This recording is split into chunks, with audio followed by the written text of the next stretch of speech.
Être entrepreneur en pleine crise n'est pas chose facile. Mais oser demander de l'aide pour beaucoup l'est encore moins. Depuis le lancement du dispositif, la CCI tente de soigner 120 entreprises par an. TPE, PME le plus souvent, 40% d'entre elles reprennent une activité saine sur le marché.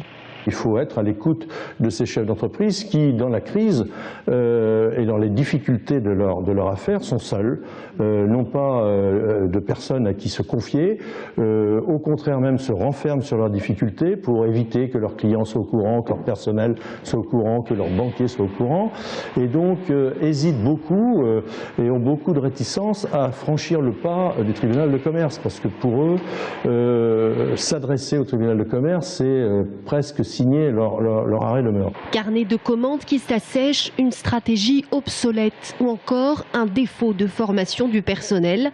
En 2012, 14% de plus des entreprises ont connu redressement et liquidation judiciaire par rapport à 2011.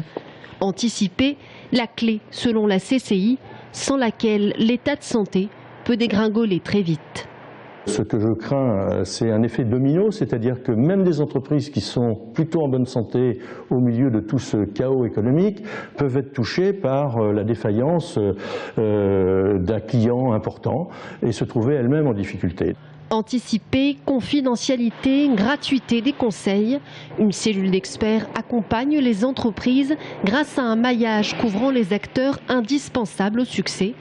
Il semble que la crise en 2013 ne laissera plus vraiment le choix aux petits et moyens patrons.